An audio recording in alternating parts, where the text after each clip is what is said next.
अब सिद्धू मूसेवाला हत्या के बाद अमृतपाल का राइज होता है।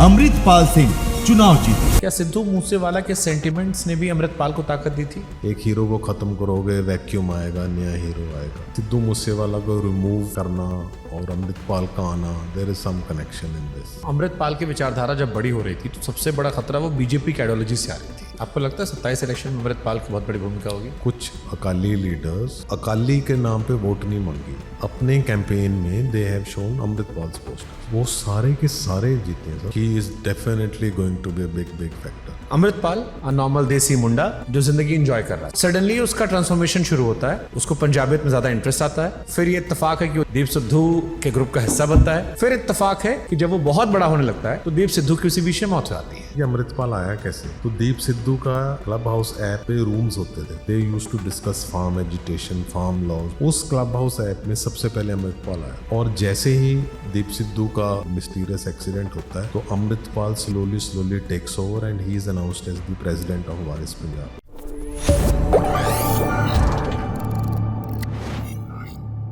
सिद्धू की हत्या होती है। अब सिद्धू मूसेवाला हत्या के बाद अमृतपाल का राइज होता है। क्या सिद्धू मूसेवाला के सेंटिमेंट्स ने भी अमृतपाल को ताकत दी थी? एक तो भिंडरा वाले की छवि, सेकंड वो जो डेथ हुई, उस सेंटिमेंट ने भी हेल्प किया। सिद्धू मूसेवाला के मर्डर के टाइम अमृतपाल का नहीं था नाम, तब वो दीप सिद्धू के वहाँ। तो अमृतपाल उसके बाद आई थिंक अराउंड जुलाई, थोड़े 2-3 महीने बाद अमृतपाल वो शुरू करता है अपना अमृत संचार और नशियां के, he starts visiting Haryana, Rajasthan और पंजाब के पार्ट्स में कि मैं लोगों में अमृत बांट रहा हूँ। ही सेज के जो सिख हैं उनका कन्वर्जन हो रहा है, उनको क्रिश्चियंस बनाया जा रहा है, राइट। तो वो उसका पहला था, और वो उसने ड्रग एडिक्शन के ख़िलाफ़ काम शुरू किया। लेकिन जो उसका पहरावा था, जो उसका गेटअप था, वो बिल्कुल पिंडरा वाले वाला था। तो इट वाज कॉज ऑफ मतलब ह्यूज कंसर्न था कि ये क्या हो रहा है यहाँ पे, तो उसके बाद जो सबसे जो फ्लैश पॉइंट आया, वो फ्लैश पॉइंट था जब उसके एक one of his close persons को पुलिस ने अरेस्ट किया था, और फिर वो उसने पूरा रेड कर दिया था अजनाला पुलिस स्टेशन पे, वही जो केस उसके ऊपर चल रहा है। तो सिद्धू मूसेवाला के साथ मतलब उसके वहाँ से राइज नहीं है, लेकिन मुझे लग रहा है कि कि सिद्धू मूसेवाला को रिमूव करना और अमृतपाल का आना, there is some connection in this. ये मेरी, it's my thinking, going back to that hero worship. एक हीरो को ख़त्म करोगे, वैक्यूम आएगा, नया हीरो आएगा। फिर उसके बाद उसका इलेक्शन जीतना, वो भी बड़े इंपॉर्टेंट। अभी देखो 2027 इलेक्शंस में क्या होता है। आपको लगता है 27 इलेक्शन में अमृतपाल की बहुत बड़ी भूमिका होगी? सर, उसका इंडिकेशन है, बहुत बड़ी इंपॉर्टेंस होगी। उसका इंडिकेशन है, अभी पंजाब में कुछ महीने पहले पंचायत और कुछ लोकल बॉडीज़ के इलेक्शंस हुए हैं। अभी भी म्यूनसिपल कॉरपोरेशन के इलेक्शंस हैं लेटर दिस मंथ।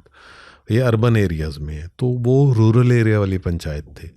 उसमें बहुत सारे एरियाज़ में कुछ अकाली लीडर्स ने अकाली के नाम पे वोट नहीं मांगी, उन्होंने अमृतपाल की फ़ोटो पे वोट मांगी। अपने कैंपेन में they have shown Amritpal posters. और ये अमृतपाल वाला एरिया नहीं है, ये लुधियाना का रूरल एरिया है, तो वो सारे के सारे जीते हैं सर, उनके ऑलमोस्ट 100%। तो आई वॉन्ट बी सरप्राइज। मैं ये नहीं कहता कि अमृतपाल को कैंडिडेट्स मिल जाएंगे या वो 20-25 ले जाएगा, but he is definitely going to be a big factor. जो तमिलनाडु में हुआ है उस पर किसी को मेजॉरिटी नहीं मिली। या तो पंजाब बिल्कुल स्वीप देगा एक पार्टी को, जैसे आम आदमी पार्टी को दी 92 सीट्स इलेक्शन में, और या फिर we are going to have big fragmented result in 2027। अभी क्या हवा है पंजाब के चुनाव की? अभी तो इट्स टू अर्ली टू से।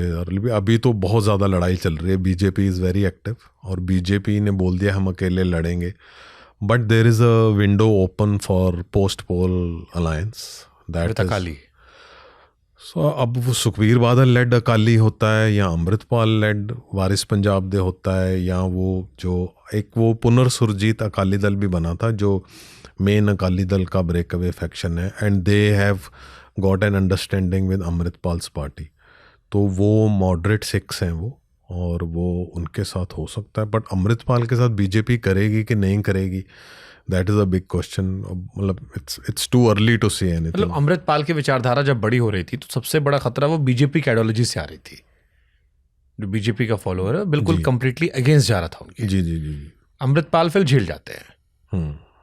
अमृतपाल बिल्कुल शांत हो आते हैं, फिर वो चुनाव लड़ते हैं, जीत जाते हैं। अब सुगबुगाहट बहुत सारी अंदर खाने से खबरें आने शुरू होती हैं।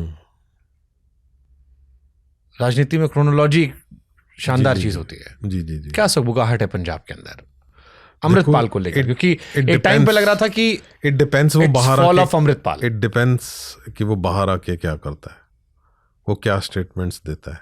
Is he the same Amritpal? 2 साल आप कस्टडी में रहे हो, बहुत सारी एजेंसीज आपको इंटेरोगेट भी करती हैं, ब्रेन वॉश भी कर सकती हैं। यू डोंट नो, ये उसके बाहर आने पे पत्ते खोलेंगे सर कि वो। बट अमृतपाल का भी जो केस था वो शायद कहीं बाहर काम करते थे। या दुबई में। यस, ड्राइवर थे। He was in transport this thing. या तो ड्राइवर ही मोटा मोटा मान लेते हैं। बहुत सारे पंजाब, चलो ठीक मान है, ले। बाहर वो काम करते थे। सडनली वो भिंडरा वाले की तरह दिखने लगते हैं। सडनली उनकी मार्केटिंग अच्छी होती है, सिद्धू मूसेवाला की डेथ होती है, एक सेंटिमेंट होता है लोकल पंजाबी बंदे का, रिकॉल वैल्यू शुरू होती है 90s के पंजाब से, क्राउड आनी शुरू होती है। ये सब इत्तेफाक तो नहीं हो सकता? बिल्कुल भी नहीं हो सकता सर। और इससे पहले कि अमृतपाल आया कैसे, तो दीप सिद्धू का एक ग्रुप था उसका सोशल मीडिया में, क्लब हाउस ऐप है सर। क्लब हाउस ऐप पे रूम्स होते थे जिसमें आप, इट्स लाइक अ सेमिनार, आपके चैनल का रूम है, तो आप वहाँ पे अपना फ्रीली अपने व्यूअर से बात कर रहे हो, या आपने कोई गेस्ट बुलाया, आपने मुझे बुलाया, चलो 1 घंटे के लिए आपका रूम है तो मैं आपसे बात कर रहा हूँ, और आपने डेजिग्नेट किए हुए हैं 10 लोगों को कि ये भी स्पीकर्स हैं, आपने उनको परमिशन दी हुई है कि आप क्वेश्चन पूछ सकते हो। तो उस पर हैंड का आइकन बना होता है क्लब हाउस ऐप पे, और उस पर वो हैंड पे प्रेस करते हैं तो आपको दिखेगा कि समवन हेनरी या किसी ने भी, अवतार सिंह ने हैंड खड़ा किया, and you can allow him to ask questions, जैसे ट्विटर पे एक्स पे करते हम हैं। या तो फिर व्यूअर्स हैं वो जो सिर्फ सुन सकते हैं। हाँ, उनको वो अभी उस लेवल पे नहीं आएगी, वो क्वेश्चन पूछ सकते हैं। फिर एक बीच में स्पीकर्स हैं जो स्पीच देते हैं। तो क्लब हाउस ऐप चलाता था दीप सिद्धू, जिसमें उसके 10-12 स्पीकर्स होते थे। दीप सिद्धू बोलता था, फिर वो अपनी स्पीच देते थे। They use to discuss farm agitation, farm laws, Punjab के इश्यूज, पंजाबियत के लिए हमने क्या करना है। तो उस क्लब हाउस ऐप में सबसे पहले अमृतपाल आया था, और उसमें वो एज अ व्यूअर आया था। व्यूअर से वो धीरे धीरे क्वेश्चन पूछने वाला, फिर वहाँ से वो स्पीकर बन गया। और जब वो वहाँ पे आया तो it was like some intellectual speaking. He was very very thorough and well read about Punjab issues, और बहुत अच्छे आर्गूमेंट करता था। तो वो बहुत जल्दी उसने दीप सिद्धू का ट्रस्ट लिया, और जैसे ही दीप सिद्धू का मर्डर होता है, एक्सीडेंट होता है, मिस्टीरियस एक्सीडेंट होता है, तो Amritpal slowly takes over and he is announced as the president of Waris Punjab. और जो दीप सिद्धू का भाई है, इज़ अ लॉयर, वो अभी भी केस लड़ रहा है कि इसने टेक ओवर कैसे कर लिया, हु मेड हिम दिस। जो उसके साथ फाइनेंसर है वो बंदा वो है जिसने फिल्मों में फाइनेंस किया हुआ है, जो अमृतपाल का खास फंड रेजर है। वो सब के, this is all documented things, ये सब मीडिया में रिपोर्ट हुई है। जो तो अगर हमें क्रोनोलॉजीज थोड़ा सा डिकोड करने की कोशिश करें जर्नलिस्ट के तौर पर, अमृतपाल जो बाहर नौकरी कर रहा है वो सडनली एक कूल लाइफस्टाइल से, क्योंकि पुरानी फोटोज देखी मैंने, बहुत कूल था वो, नॉर्मल देसी मुंडा जो जिंदगी एंजॉय कर रहा था, स्पाइक्स हैं, मतलब एक नॉर्मल लड़का जो पंजाबी लड़का घूमने जाता बाहर ऐश कर रहा है। सडनली उसका ट्रांसफॉर्मेशन शुरू होता है, उसको पंजाबियत में ज़्यादा इंटरेस्ट आता है, ज़्यादा जानकारियाँ आती हैं, होलिया पूरा चेंज होता है। फिर ये इत्तेफाक है कि वो दीप सिद्धू के आसपास आता है, दीप सिद्धू के ग्रुप का हिस्सा बनता है। फिर इत्तेफाक है कि जब वो बहुत बड़ा होने लगता है तो दीप सिद्धू की उसी बीच में मौत हो जाती है और ये सर्वे सर्रा बन जाते हैं, लार्जर देन लाइफ। अगर ये कॉन्स्पिरेसी है तो ये बहुत बहुत डीप रूटेड और बड़ी वेल प्लान्ड है। सर देयर आर एजेंसीज जो चाहती हैं कि यहाँ ट्रबल होती रहे, पंजाब में ट्रबल होती रहे। इसीलिए ये बहुत इम्पोर्टेंट है कि पंजाब को इकोनॉमिक पुश मिले, यूथ का ध्यान ही ना जाए इन मसलों। जब आप नाराज़ होते हो ना, फिर छोटा मसला भी बहुत बड़ा हो जाता है, और पंजाब के साथ यही हुआ, मसले बड़े होते रहे। Do you think central government ने इस इशू को अच्छा हैंडल किया था, अमृतपाल वाले को? क्योंकि एक टाइम पे लग रहा था कि शायद ये मामला बहुत बड़ा हो जाएगा। सर देखो, उसके बाद जब वो बाहर चला गया, उसको वहाँ पे NSA में भेज दिया गया, तो उसकी मूवमेंट तो वहाँ से फिजिकल पब्लिक मूवमेंट तो बिल्कुल ख़त्म हो गई थी। But he one the elections. वो तो थोड़े समय के बाद। हाँ, पर जेल से जीत तो गया ना सर इलेक्शन। वो तो एक और भी थे जो खालिस्तान को सपोर्ट करते, वो भी जीत गए थे, वो फरीदकोट से उपचुनावों में। या यस जिन्होंने अपने एक्स पे भी मेंशन कर रखा था। हाँ, काफी कंट्रोवर्सी उस पर हुई थी। सरबजीत सिंह खालसा। हाँ, या वो एक अलग स्टोरी है सर। वो तो किसी भी पॉलिटिकल पार्टी से कॉन्टेस्ट कर सकते थे, उनकी अलग कहानी है। तो अब ये है कि जैसे ये मैं वेट कर रहा हूँ कि जब देखो इवेंचुअली अमृतपाल ने रिलीज तो होना है, तो as a journalist, as a Punjabi, I am waiting कि वो बाहर आके। बट कई लोग NSA में नहीं रिलीज होते हैं, बहुत सालों तक रखे रहते हैं अंदर। जैसे दिल्ली में ही 2 years उमर खालिद को रखा था, 5 साल तक बेल नहीं दी। हाँ, आई थिंक उस था कि 2 years से मैक्सिमम है, नहीं तो अब उसका एक्सटेंड नहीं ना हुआ। तो हमें तो यही बताया कि 2 साल मैक्स है या 3 साल, ऐसा कुछ है। जैसे उमर खालिद को नहीं छोड़ा, अब जाके कहीं बीच में जमानत हुई थी कोई घर के कार्यक्रम के लिए, 5 साल तक जेल में रखा प्रॉपर, और कोई स्टेटमेंट नहीं था। जम्मू कश्मीर में कुछ आर्मी का कोई एक्ट तो नहीं था उसमें? I am not. National security के 2 लोगों पे लगा, शर्जील इमाम और उमर खालिद पे। मेन था कि देश को तोड़ने की बात हो रही थी, असम को चिकन नेक वाले स्टेटमेंट पे शर्जील का आया था, और ऐसे कुछ स्टेटमेंट इन पे थे। तो फिर ये कर देते, फिर इन्होंने अब उसको सिर्फ जैसे जग्गू भगवानपुरिया को असम में रखा है, ऐसे ही इसको रखा हुआ है कि he is criminal wanted in attack on Ajnala police station. तो उसमें भी कल ही कोर्ट ने चार्जशीट दी है, और चार्जशीट में उसके ऊपर जो आर्म्स एक्ट का एलिगेशन था, violation of arms act, that he took weapons, वो कोर्ट ने नहीं माना है। और दूसरा एलिगेशन था डिस्ट्रॉइंग एविडेंस, वो कोर्ट ने नहीं माना है। लेकिन वो जो बाकी था वो कोर्ट ने माना हुआ है। ये कल के डेवलपमेंट है। आपको लगता है अमृतपाल जल्दी बाहर आ जाएगा? इवेंचुअली यस, चुनाव से पहले। ये इत्तेफाक तो होगा नहीं। चुनाव से बहुत पहले भी आ सकता है सर। ऐसा नहीं है कि बिल्कुल चुनाव के टाइम आएगा। अगर 6-8 महीने पहले भी आ गया तो भी तो ये इत्तेफाक ही माना जाएगा। या चुनाव के बाद भी आ सकता है। कई बार सरकारें स्टैंड ले लेती हैं कि नहीं, चुनाव के टाइम में खतरा है। पॉलिटिकली तो उसको फायदा जेल में रह के इलेक्शन लड़ने में ज्यादा है, लोगों की सिंपैथी मिलती है अगर आप जेल से लड़ रहे हो तो। बट वो व्यक्ति विशेष को तो मिलती है, अकेले अगर आप पार्टी के तौर पर लड़ते हो। सर तब भी हुआ था ना वो 91 या 93 वाली जो इलेक्शन थी, सिमरनजीत मान के सारे कैंडिडेट्स जीत गए थे।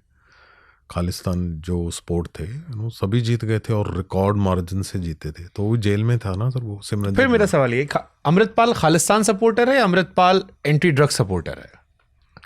अमृतपाल कहता है कि मैं एंटी ड्रग सपोर्टर हूँ, और पुलिस कहती है कि वो खालिस्तान फॉलोअर कहते हैं। आप तो स्टोरी कवर करते हैं, आप वहाँ गए हैं। या फॉलोअर भी डिवाइडेड है सर, दोनों है। हाँ, दोनों फॉलोअर्स है।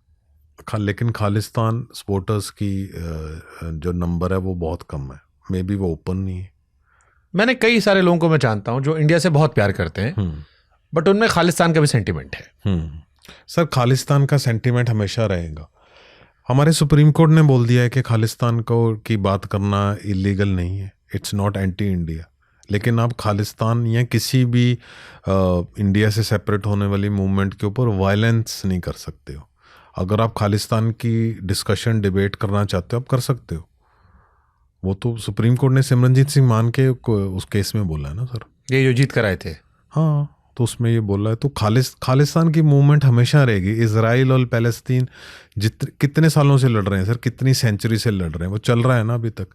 ये इश्यूज तो सर चलते रहेंगे, आपकी और मेरी लाइफ के बाद भी ये इश्यूज। क्योंकि मैं दिल्ली में रहता हूँ, मेरे बहुत सारे सिख फ्रेंड हैं जो बहुत पैट्रियोटिक हैं, भारत से बहुत प्यार करते हैं। दे आर, वो जितने हम कमिटेड देश को उतने वो भी कमिटेड है। सर करना ही है ना, हमारा देश है, हमारा सबका देश है, उस ये सवाल भी आना बेवकूफ़ी है। लेकिन खालिस्तान एक सेंटिमेंट है, तो मुझे कई बार लगता है ये वैसा ही शायद तो नहीं है जैसे हिंदुओं में बांग्लादेशी हिंदू को लेकर हो जाता है कि बांग्लादेश में शायद कुछ घटना होती हो, अगर हिंदुओं के साथ हो रही होगी तो हिंदुओं को लग जाता है कि अरे ये गलत हो रहा है यार, थोड़ा ज्यादा फील होता है। हाँ। क्योंकि वो हम बाई डिफॉल्ट शायद ऐसे बनाए गए हैं, क्रिएट हुए हैं नहीं कि सर, अपनी कम्युनिटी को कोई हर्ट करे तो बुरा तो लगता है। हाँ, और फिर हमारी कम्युनिटी सबको एक स्पेशल प्रिविलेज अलग चाहिए होता है कि हमारा अलग से हो जाए। तो डिस्पाइट कि आप इंडियंस हैं, आप इंडिया फील कर रहे हैं, बट जब खालिस्तान की बात आती है तो आप उसके लिए स्ट्रांग स्टैंड ले लेते हैं। या वो भी लोग जो थोड़ा शांत रहते हैं, थोड़ी सी वॉइस में दम आता है आर्गुमेंट्स में, तो वो उसको अक्सर मिसजज किया जाता है सर। जो कि इंडिया ये खालिस्तान सपोर्टर तो नहीं हो गए। ये जो इंडिया है ना, ये इंडिया ना फैनेटिक मुस्लिम चला रहे हैं, ना खालिस्तानी चला रहे हैं सर, ना वो जो हिंदूज के लिए इतने फैनेटिक हिंदूज भी नहीं चला रहे। इंडिया चला रहे हैं आपके और मेरे जैसे लोग जो इंडियन हैं लेकिन वो पंजाबी भी हैं। आप जिस गांव से हो, जिस रीजन से हो, आप उसके लिए भी उतने ही कमिटेड हो, लेकिन आप उसके लिए इंडिया के साथ लड़ाई नहीं कर रहे। मेरे फादर 84 राइट्स में बिहार में फंस गए थे। जो वॉलीबॉल कोच थे, उनके ही कुछ ट्रेनीज ने प्लान किया कि we will take revenge from him, और वो जो हिंदूज थे, और कुछ हिंदू ट्रेनीज ने ही उनको बचाया। तो अब मैं हिंदुओं से प्यार करूं कि नफरत करूं, ये तो इंडिविजुअल चॉइस होगी ना सर। क्रिमिनल तो किसी भी कम्युनिटी में होता है। जिन हिंदुओं ने उनको बचाया, वो उनको इंश्योर किया कि वो पंजाब तक पहुंच जाए। जब वो पंजाब आए और उस टाइम कर्फ्यू चल रहा था, और सुबह कुछ लोग आए जो किसी रिलीजियस ऑर्गेनाइजेशन थे, और उन्होंने बोला कि आप हमारे साथ इस रिलीजियस प्लेस पे चलो। सुबह 5 बजे सर, रात को वो आए और एक खबर मिल गई कि मेरे फादर हैं, and I was 12 years old. तो उनको बोला कि आप वाओ और बताओ कि बाहर सिखों के साथ क्या हो रहा है ताकि हम बदला लेंगे। तो माय डैड जस्ट उनको कैसे बाहर निकाला मुझे याद है, क्या वर्ड्स बोल के, बिकॉज ही न्यू कि जो यहाँ की लड़ाई है उस लिए बाहर सफ़र हो रहे हैं, जो बाहर की लड़ाई है उसके लिए यहाँ सफ़र हो रहे हैं। तो उन्होंने मुझे बोला कि 2 बेटे हैं और मैं कम से कम एक बेटे की तो हिंदू फैमिली में शादी करूँगा, ताकि इंटरफेथ मैरिजेस होंगी तो ये इंडिया एक इंडिया बनेगा, नहीं तो हम रीजन में ही फंसे रहेंगे। तो I married a Hindu girl. यही है सर, अगर इंडिया को इंडिया बनना है तो हमें अपनी हिस्ट्री से सबक लेना पड़ेगा, भूलना पड़ेगा।